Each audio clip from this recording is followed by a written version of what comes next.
మన పరలోకపు తండ్రి అయిన దేవుని నుండి ప్రభు అయిన యేసు క్రీస్తు నుండి కృపయు సమాధానమును మనందరకును కలుగును గాక. ఆమెన్. నేటి దిన అంశము యేసు నిజమైన ద్రాక్షావల్లి. యేసు నిజమైన ద్రాక్షావల్లి. యోహాను సువార్త 15వ అధ్యాయంలో ఈ మాటలు మనం చూస్తాం. 1-2 వచనాలు మనం చూసినప్పుడు, నేను నిజమైన ద్రాక్షావల్లిని, మీరు నా తీగలు. నా తండ్రి వ్యవసాయకుడు. నాలో పనికిరాని ప్రతి తీగను ఆయన తీసి పారవేయను. ఫలించు ప్రతి తీగ మరి ఎక్కువగా ఫలింపవలనని దానిలోని పనికిరాని తీగలను తీసి పారవేయను అన్నాడు. కాబట్టి యేసు ప్రభు ద్రాక్షవల్లి, మనము ఆయన తీగలము. మనము ఆయనలో అంటుకట్టబడి ఉంటేనే బహుగా ఫలిస్తాము. అంటే మానవులుగా మనము మానవ శరీరాకారంతో పుట్టినటువంటి ప్రభువులో అంటుకట్టబడిన నాడే మన జీవితము ఫలవంతంగా ఉంటుంది అని యేసు ప్రభు ఈ చిన్న వాక్యములో చక్కని అద్భుతమైనటువంటి జవాబును ఇచ్చినట్లుగా మనము చూస్తూ ఉన్నాం. పనికిరాని తీగను తీసి పారవేస్తాడట.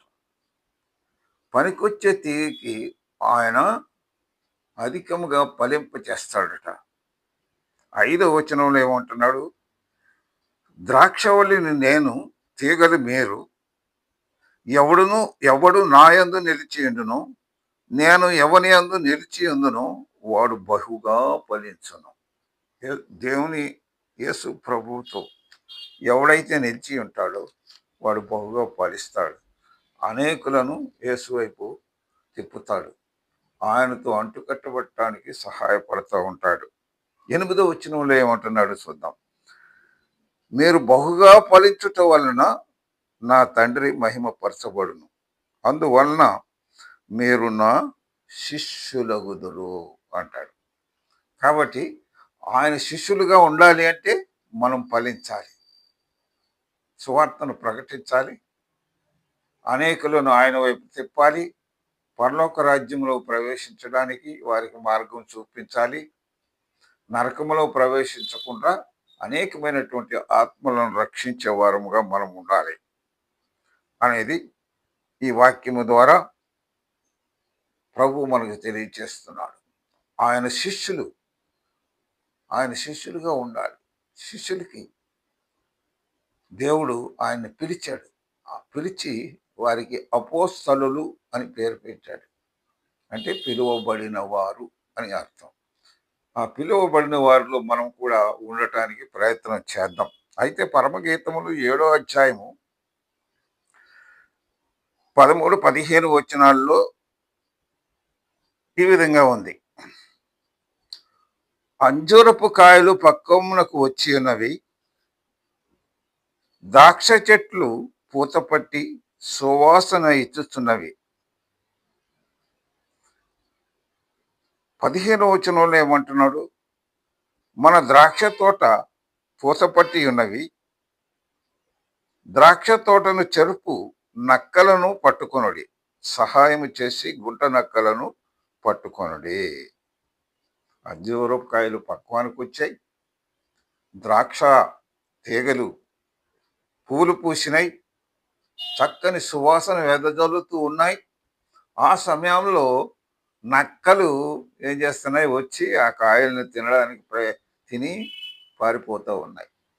అందుచేత ఆ గుంట నక్కలు ఏదైతే ఉంటాయో వాటిని పట్టుకోవాలి, వాటిని నరకంలోనికి త్రోసివేసే మార్గాన్ని మనం దేవుని ద్వారా పొందుకోవాలి. కాబట్టి మనుషులను సంతోషపెట్టేటట్టుగా ఉండకూడదు, దేవుని సంతోషపెట్టే వారముగా మనం ఉండాలి అని ఈ వాక్యము ద్వారా మనకు తెలియజేస్తున్నాడు. యెహెజ్కేలు గ్రంథము 13 అధ్యాయం 4 వచనములు యెహెజ్కేలు ఏం రాస్తున్నాడు, ఈ నక్కలు ఎవరు అనేది రాస్తున్నాడు. ఈ నక్కలు ఎవరంటే మీ ప్రవక్తలు పాడైన స్థలముల్లో నుండి నక్కలతో సమానముగా ఉన్నారు అంటాడు. మీ ప్రవక్తలు పాడైన స్థలములలో ఉండు నక్కలను పోలి ఉన్నారు అంటున్నాడు. కాబట్టి ప్రవక్తలుగా ఎవరైతే ఉన్నారో వారు దేవుని కొరకు పని చేయకుండా ఏం చేస్తున్నారు, తమ స్వలాభం కొరకు ఎవరైతే పని చేస్తున్నారో వారిని దేవుడు నక్కలతో పోలుస్తూ ఉన్నాడు. లూకాసు వార్త 13 అధ్యాయం 32 వచనం. అందుకే యేసు ఏమంటున్నాడంటే, ఆ నక్కతో ఇలాగు చెప్పుడి, ఇదిగో నేడును రేపును నేను దయ్యములను వెళ్ళగొట్టుచు రోగులను స్వస్థపరచుచు ఉండి 3వ దినమున సంపూర్ణ సిద్ధి పొందేదను అని చెప్తా ఉన్నాడు. యెషయా గ్రంథము 5వ అధ్యాయము 5వ వచనం.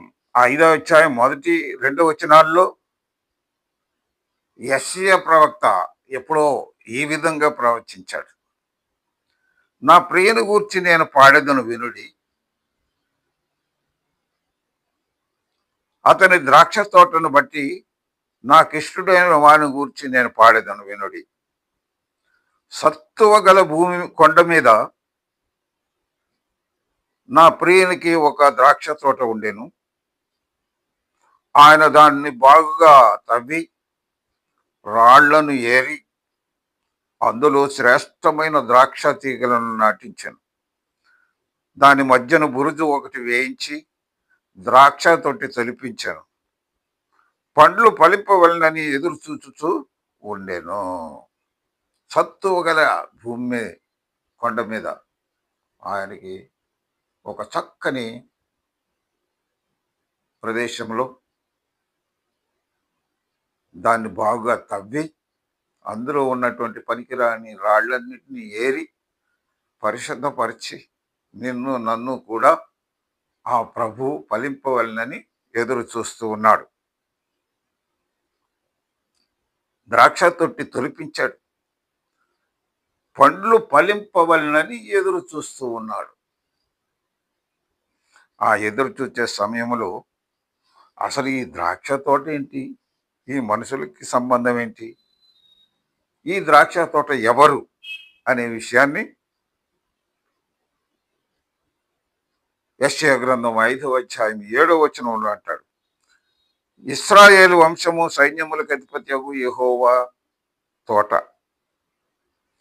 యోధా మనుషులు ఆయనకి ఇష్టమైన వనము.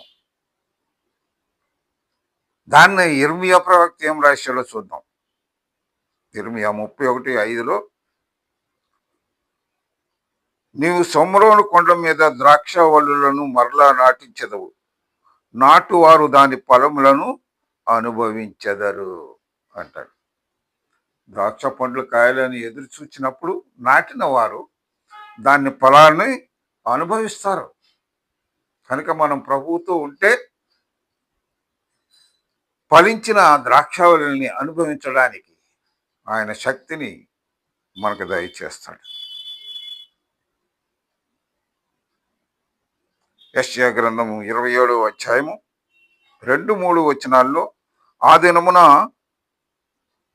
మనోహరమగు ద్రాక్షవనము ఉండును, దానిని గూర్చి పాడుడి, యెహోవాను నేనే దాన్ని కాపు కాయిచున్నాను, ప్రతి నిమిషమును నేను దానికి నీరు కట్టుచున్నాను, ఎవడునూ దాని మీదకి రాకుండానట్లు దివారాత్రములు దానిని కాపాడుచున్నాను అంటాడు. దివారాత్రములు యేసు ప్రభు దేవుడుగా ఉన్న మనకు, ఆయనతో మనం ఉండి ఫలిస్తే ఆయన దివారాత్రములు కాపు కాస్తూ మనకి ఏ ఇబ్బంది లేకుండా పచ్చగా ఉండటానికి, చెట్టుకు నీరు ఎంత అవసరమో మనిషి పరలోకం చేరడానికి దేవుని వాక్యము అంత అవసరం. అందుచేత ఆయన హస్తం మన మీదుండి కాచి కాపాడుతుంది అనేటటువంటిది సత్యాన్ని ఈ వాక్యము ద్వారా ప్రభు సెలవిస్తున్నాడు. దానిని నేను కాపాడుచున్నాను అంటాడు. కీర్తనల గ్రంథము 80వ అధ్యాయము 8, 11 వచనాల్లో, నీవు ఐగుప్తులో నుండి ఒక ద్రాక్షవల్లిని తెచ్చితివి, అన్యజనులను వెళ్ళగొట్టి దాన్ని నాటితివి, దానికి తగిన స్థలము సిద్ధపరిచితివి, దాని వేరు లోతుగా పారి దేశమంతటా వ్యాపించను, దాని నీడ కొండలను కప్పెను, దాని తీగలు దేవుని దేవదారు వృక్షములను ఆవరించెను, దాని తీగలు సముద్రము వరకు వ్యాపించెను, యూఫ్రటీసు నది వరకు దానిని రెమ్మలు వ్యాపించెను అంటాడు. ఐగుప్తులో దాస్యత్వంలో ఉన్నటువంటి ఆ ఇశ్రాయేలు దేవునికి నమ్మకమైనటువంటి ద్రాక్షవల్లిగా, శ్రేష్టమైన ద్రాక్షవల్లిగా దాన్ని తీసుకొని వచ్చి పాలు తేనెలు ప్రవహించేటటువంటి ఆ కానాను దేశంలో నాటి అక్కడ వారిని స్థిరపరిచాడు. అలాగూ ప్రభు అయిన యేసులో ఉన్నటువంటి మనలను కూడా ఆయన స్థిరపరిచి బలపరిచి నిత్య జీవానికి తీసుకొని వెళ్ళడానికి తన కృపను అనుగ్రహిస్తాడు. ఇర్మియా గ్రంథంలో 2వ అధ్యాయము 21వ వచనంలో అంటాడు, శ్రేష్టమైన ద్రాక్షావళి వంటి దానిగా నేను నిన్ను నాటి తినే, కేవలము నిక్కమమైన విత్తనమును వలన చెట్టు వంటి దానిగా నిన్ను నాటి తిని, నాకు జాతిహీనపు ద్రాక్షవల్లులు ఎట్లు వచ్చెను, ద్రాక్షవల్లి వలె నీవెట్లు భ్రష్ట సంతానమైతివి అంటాడు ప్రభు. కాబట్టి శ్రేష్టమైన ద్రాక్షవల్లిగా నిన్ను నాటినప్పుడు నీవు ప్రభుతో జీవించాలి, భ్రష్ట జీవితాన్ని విడిచిపెట్టాలి, మోస జీవితాన్ని విడిచిపెట్టాలి, పాప జీవితాన్ని విడిచిపెట్టాలి, ఇతరులకు సువార్తను ప్రకటించి ఆశీర్వాదం పొందే గొప్ప వ్యక్తులుగా మనం జీవించాలని ప్రభు కోరుతూ ఉన్నాడు. అయితే ద్వితీయోపదేశ కాండం 32వ అధ్యాయము 32వ వచనంలో అంటాడు, ఏమంటాడు, వారి ద్రాక్షవల్లులు సొదొమ ద్రాక్షవల్లి, అది గొమొర్రాలో పుట్టినది, వాటి పండ్లు పిచ్చి ద్రాక్ష పండ్లు. సొదొమ గొమొర్రాలో దేవుని వనముగా పచ్చగా ఉన్నటువంటి ఆ సొదొమ గుమ్మరలో పాపం ఎక్కువైపోయినప్పుడు అది పిచ్చి ద్రాక్ష పళ్ళుగా వర్ణిస్తా ఉన్నాడు. అందుచేత దేవుడు ఆకాశం నుండి అగ్ని గంధగాల్ని కురిపించి దాన్ని సర్వనాశనం చేశాడు. వారి పండ్లు పిచ్చి ద్రాక్ష పండ్లు అంటాడు. యెషయా గ్రంథం 5వ అధ్యాయం 2వ వచనం చివరి భాగములో, కానీ అది కారు ద్రాక్షలు కాసెను, కావున యెరూషలేము నివాసులారా, యూదావారులారా, నా ద్రాక్ష తోట విషయంలో నాకు న్యాయం చేయవలనని మిమ్మల్ని కోరుచున్నాను అంటాడు. నేను ద్రాక్ష తోటకు చేసిన దానికంటే మరి ఏమి ఎక్కువ దానికి చేయగలను? అది ద్రాక్ష పండ్లు కాయవలనని నేను కనిపెట్టినప్పుడు అది కారు ద్రాక్షలు కాయుటకు కారణమేమి? నా ద్రాక్ష తోటకు చేయవు దాన్ని నేను మీకు తెలియజేస్తున్నాను వినండి అంటాడు. అది మేయబడినట్లు దాన్ని కంచె కొట్టివేస్తాను, అది తొక్కబడినట్లు దాని గోడలను పడగొడతాను, పాడు చేసేస్తాను. అది శుద్ధి చేయబడకుండా పారతోనూ తవ్వబడకుండాను దానిలో గచ్చ పొదలను బలు రక్కసి పొదలను బలిసి ఉండును. దాని మీద వర్షింపవలదని వర్షమునకు మేఘములకు ఆజ్ఞ ఇచ్చదను అంటాడు. కాబట్టి దేవునికి వ్యతిరేకంగా మనం జీవించినప్పుడు ఆయన ఈ పని చేస్తాడు. మనకి ఏమీ భద్రత లేకుండా కంచెను కొట్టివేయటం, గోడను పడగొట్టడం, అది తొక్కివేయబడినట్లు దాన్ని విడిచిపెట్టబడతాడు. బలురక్కసి చెట్లు, గొంజి చెట్లు దాంట్లో మొలుస్తాయి అంటాడు. కనుక కారు ద్రాక్షలు కాసి శాపాన్ని తెచ్చుకుంటావు, బహుగా ఫలించి దేవుణ్ణి సంతోషపడతావు, అది దేవుడు నీకే వదిలిపెడుతున్నాడు. ఆలోచించుకొని దేవుని విషయములో మనం ఫలించు ద్రాక్షవల్లి వలె ఉండి పరలోకం చేరదామా, కారు ద్రాక్షలు కాసి నరకలోకంలోకి చేరదామా? కాబట్టి ప్రియులారా, ఆలోచన చేసుకోండి. నరకంలో అక్కడ ఏడ్పును పండ్లు కొరుకుటను ఉంటుంది. పరలోకంలో పరిశుద్ధుడు పరిశుద్ధుడు పరిశుద్ధుడు అంటూ ఎల్లప్పుడూ సంతోష గానములతో ఉంటారు. దేవుడి వాక్యాన్ని మనం వినికిడిలో ఆశీర్వదించునుగాక. సమస్త జ్ఞానమునకు మించిన దేవుని సమాధానము మన హృదయములకును తలంపులకును కావలియుండునుగాక. ఆమేన్.